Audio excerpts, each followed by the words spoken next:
G'day everyone, Eric here, and it's time for Comic-Con season. This is going to be an off-the-cuff video, so please bear with me. I've also got to do a scripted video today for Masters of the Universe, and I've got to do this week's video so I actually get a chance to record it. My throat's going to be hoarse after this, plus I haven't been feeling well. But we have a lot to get through today. I'm going to try to get a decent speed, and we'll talk about everything from the Hasbro Pulse live stream for Transformers. So we start with Core Class Bumblebee movie, Starscream. I frankly do not understand who the demographic for this is, and Core Class is ending anyway. But just aside, they're not cheap enough to be shut 'em up toys.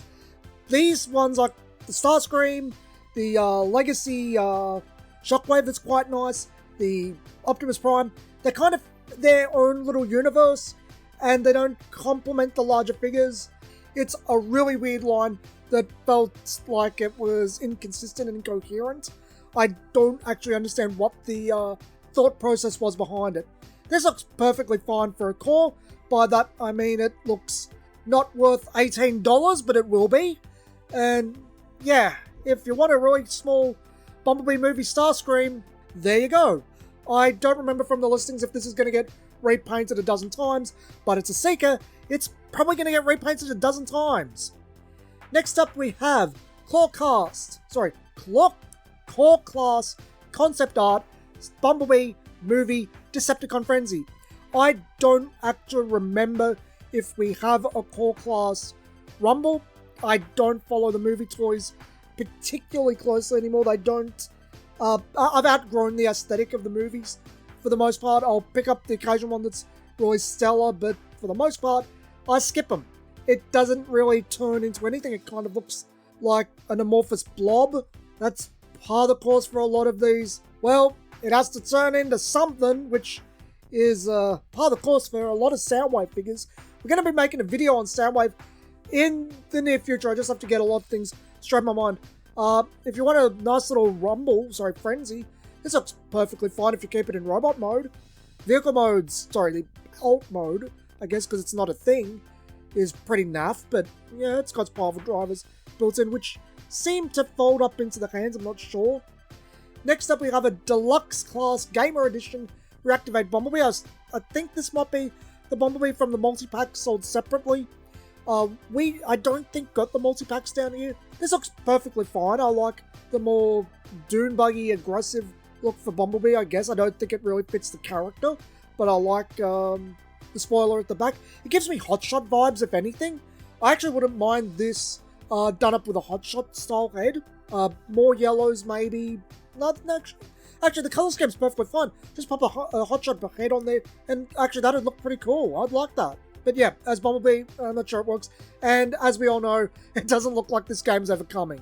It's been quietly cancelled, and Hasbro's probably just trying to get the most out of their molds. Next up, we have Deluxe Class Transformers 1 Megatron.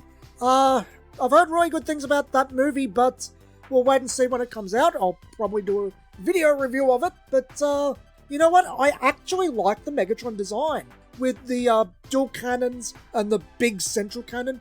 I'm not sure where the block part for the end of the cannon, yeah, it'd be the cannon, from the barrel for the vehicle mode goes, but I actually like that H-Tank design. It's quite different, it's aggressive. I think that's a way better design than whatever the crap Siege was. It feels like something new despite not being new, and honestly, with it all kind of just going in the right places. It looks kind of like the barrel splits in half. One to be the fusion cannon, one to be this other gun on his other arm. I actually like that a lot more than I thought I would. I haven't picked up the Optimus Prime because it's I might if I see it for 32 again if I really like the movie. But this actually does it for me. Wish it wasn't a deluxe though. I wish it was bigger. We have Knight Rider, which is Agent Knight. This looks really cool. I haven't bought any of the crossover ones. I probably should have picked up G.I. Joe, but I just never got around to it. Spoilers, G.I. Joe. Honestly, none of them have really done it for me enough to want to buy them, but this I actually like. This looks cool. It looks like a G1 take on the kit from Knight Rider. What? I think it's meant to be Michael Knight instead of a kit though. That's weird. But I like the red visor to be like a kit. I actually like this. I'm not a big Knight Rider guy, but I've never watched the show. Not a big David Hasselhoff guy, but I'm familiar with it enough from pop culture to be able to appreciate this. And I like the Allspark blue on the crotch. That's really snazzy. I like that a lot. I think it just turned out really well. I don't know if I'll pay full price for it. It might be a wait for a deal on it, but I like it. I like it a lot more than I thought. It's different, but it's familiar and interesting. It doesn't look like it's got too much back. It looks like a pretty standard car transformer, but the car itself is pretty snazzy. So we're getting a reissue of Cosmos. We knew this from the listings. I actually saw Cosmos and passed on it in person. I know it's shocking, but it's not a character that I'm particularly fond of. I'm not a big complete G1 type of guy, and I'm honestly perfectly happy with the old, I think it's Titan's Returns version, might be older. The one that's more of a sleek spaceship. I think that's actually cooler, and I like more interesting designs that's something neat over just my G1s. Next up we have G2 Breakdown. I'm not collecting either Menasor. I prefer the old Combiner Wars system because I like play patterns and that type of stuff. That's what I appreciate about toys. So I never got around to getting the G2 Menasor set. I wonder if it'll go down in price now because I wouldn't mind it. I actually wouldn't mind G2 Bruticus. That actually, I'll correct myself there. When they get around to Bruticus in this style, and probably Superion, I might get those in G2 colors because that's nostalgia to me. And even really bad molds like Fall of Cybertron Bruticus, I bought in G2 colors because that was the combiner I had as a kid, and I still love it. I still love those colors. Next up, we have Bumblebee. I think this is the Origins Bumblebee, so I'm guessing that's being reissued. The one that turns into a flying saucer type thing. I never got a chance to get it originally. I don't know how much I'd want it if I saw it on the shelf or on Amazon or whatnot. We'll see, but it's like, how many Bumblebees do you need? And do I really need them in this form factor? Next up, we have Wheeljack. This is a Martyr Wheeljack.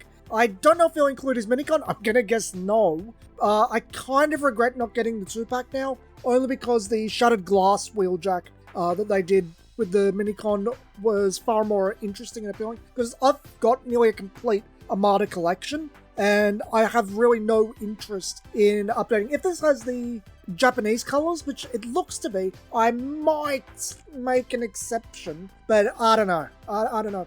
At least the Shattered Glass one was different. I just really didn't need that hot rod that came with it. Or was it Evil Rodimus? Rodimus Unicronus. I forget. I didn't need that because I had the old Combiner Wars one, and you know me, I love my play patterns. I don't need it. Next up we have, is that Ramjet or Dirge? No, it's not Dirge. Dirge is the brown one. And I forget the other guy. I don't know. I'm not collecting these either because I'm still happy with my old Classics ones. To those who I think these really needed a reissue. I'm happy for everyone that needed them. I didn't, so there's that. Next up, Tarn is getting a reissue, which I think he needed. Very, very popular toy. It doesn't matter how many times you re-release this thing, it's gonna sell.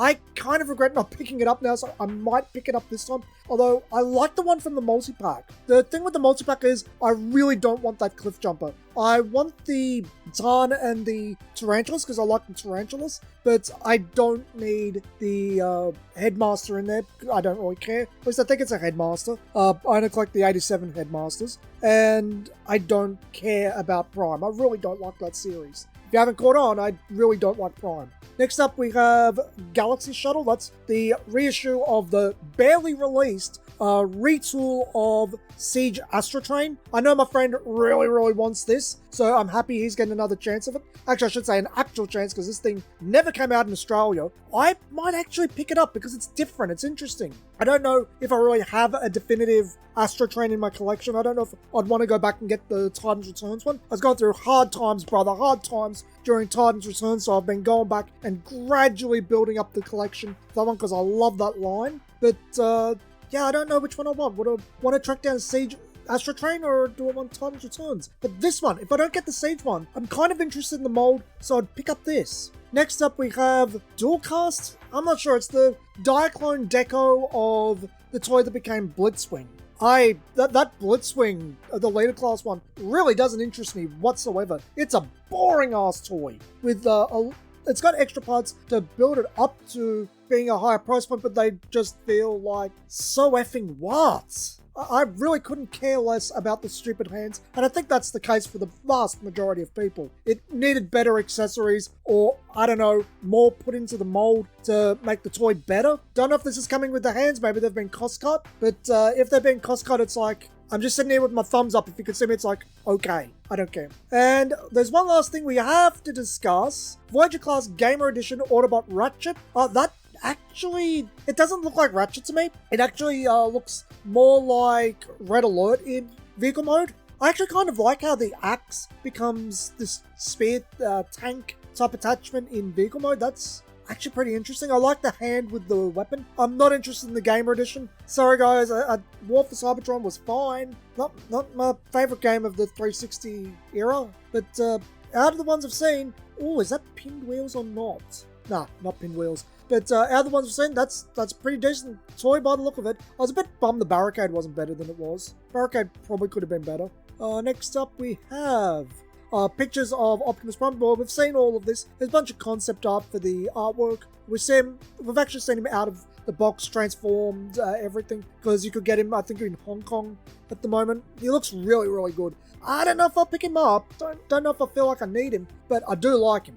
So we get into some exclusives. That looks like Jetfire, Optimus, and the Elites. That'd be, oh, it says right there, Revenge of the Fallen, the worst Transformers movie by a very far margin. I think this was a reissue of the Elite 1 set. I think they combined into the robots still. I don't remember because that release was a long time ago. The Optimus and Jetfire look rather nice, but I actually don't like the way the swords attach to the hands. But it's a nice set. Really nice set if you just want a bunch of Revenge of the Fallen figures. All, I think, the new kind of Autobots at once. Oh yeah, here we go. Chromia RC Elite 1. I forget if the combined form has a name. Does it say where it's an Amazon exclusive? Given it's a Voyager, a Leader, and I think a Deluxe, that might actually be a bit, but it looks pretty cool. I don't remember if the axe came with the original release. I'll say this though, it looks a hell of a lot better than the toy from Revenge of the Fallen itself.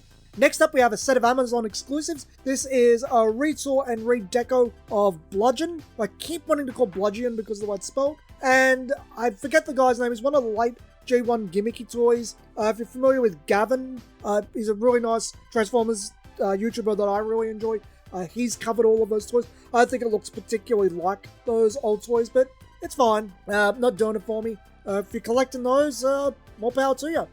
Next up, we have the much anticipated set for DinoKing. This one, Pulse exclusive, so I don't know where it's going to end up here. Plus, it's going to be 2, 4, 6, 8, 10, 12. So it's probably going to be around 150 Australian for all 6 figures because it's going to be a markup. It looks really cool. I like it a lot more than the Dinobots because this is what the molds were pretty much intended to be. I think they look cool, and I think it's nice that they kept the Japanese names. This I do want to pick up. It's interesting. It's different. And I'm pretty sure the weapons are different to the Dinobots too. Really like that. Next up, we have pictures of what I believe are the Comic-Con exclusives. The Fractured Friendship 2-pack, which was a retool of Gamer Edition Optimus Prime, and yet another retool of Siege Megatron. Not really big on either of them, to be honest. I know one of my viewers missed out on them. I hope you get them at a decent price, but they ain't doing it for me. I'm rather tired of that Megatron mold. I don't think it was good in the first place, and the Optimus just doesn't do it for me. Next up, we have G.I. Joe's next crossover, which is the much-rumoured Autobot Triple T Cup with Sergeant Slaughter and Leatherneck. I actually really like this. Unfortunately, I've never gotten around to the G.I. Joe ones. I really like the IP, especially at 3 3/4 size. I don't know if any of the Transformers hold the modern figures, because I remember the original Thunder Machine doesn't work with modern figures, which is a bummer. Soundwave may, I don't know. I don't actually have many original figures. Like Pixel Dan, I got in right at the end, so all my G.I. Joes are Ninja Force. Yeah, I've had them before, it was cool. And Street Fighter. I got all of the Street Fighter figures, half carded, half open from my childhood. But this actually works real well. It's probably one of the better designs they've gone with. I wonder if they've actually gotten help from the Transformers team because it looks a lot cleaner. I don't think the Megatron's quite as bad as people make it out to be, at least from what I've seen. I haven't handled it. I really should get around to it one of these days. The Soundwave looks bloody good. I really like that. I really want it. I just need confirmation it works with 4-inch G.I. Joes for the modern era. But the Bumblebee's really rough. the Bumblebee looks bad. This cup, this looks really good. I really like that. You're making it hard on me, guys. I might actually have to go back and buy all of the G.I. Joe figures. I don't know. I'm not collecting classified anymore. I kind of just resigned myself to my old 4-inch toys. So, I don't know, I might. And that's... Oh, no, they're just showing off the box, which is nice. And I think it suits Cup. I think it looks like Cup. I think it does a good job. It's not too big, and it's a nice vehicle. Huge backpack, but that was to be expected. Wow, the render is funny because when you see the side view, Leatherneck's backpack goes over his head because of the way the CG is done. Also, where the gun is, it looks... That's really unfortunately placed on the side, isn't it? That's funny. But I really like this, and Cup's a character I like anyway. I like Sergeant Slaughter because, hey, I like wrestling too. And I like Leatherhead. Next up, we have more pictures of the Party Wallop. This one is way too expensive for what it is. And honestly, I don't think it looks that great. It just doesn't do it for me. I probably would prefer Turtles of Grayskull, but I'm not collecting those either. I like Ninja Turtles, don't get me wrong. It's just that you can only collect so much. You really can. And that's it. The only other thing we really need to discuss is confirmation that we are getting a new Studio Series 86 version of Devastator. That I will be collecting. That I can't wait for. That I'm really looking forward to. I never bought Combiner Wars Devastator. I don't remember seeing it back when it first came out. I never got around to it afterwards, and honestly, I think it looks a bit naff. You kind of need to get... I forget what the Japanese version of Combiner Wars is at the moment. I think it's Unite Warriors. But yeah, I think I have to get that one. And I've been tossing up getting a KO from China, but I think I'd rather wait and get this. It's going to look a lot better. Being 6 individual releases, it's going to play better probably. Not being Combiner Wars, the plastic's probably going to feel better. And it's not like that Combiner Wars Devastator was doing anything new or interesting with Devastator anyway, so a nice G1 version would look good. I have played with the G1 Devastator. I have KOs, I think everyone does. Mine are the yellow ones, but I'm really looking forward to this. And that's all we have for Transformers, I believe. The only thing I can think of missing that we haven't gotten confirmation of is the redeco of the Dinobots in their G2 colors, because there is a listing for Grimlock in his G2 colors, and I really can't wait for that. That's when I'm going to jump on the Dinobots. I'm perfectly happy with my Power of the Prime set, but I kind of want these new big ones, and I have to rationalize it somehow, and G2 colors is kind of the easiest way to rationalize it. Anyway, tell me what you guys want from all the new listings in the comments. Did you say stuff you like? I saw a lot of people saying that next year is going to be pretty easy on the wallet, which I kind of get with the amount of reissues. But hey, tell me what you think. I'm really curious to see what everyone wants. If you don't know how these big companies work, they don't expect you to buy everything. They expect to make something that you will buy. There's a very big distinction there. Anyway, till next time, friends, this has been Eric from Toys Down Under, and thanks for watching.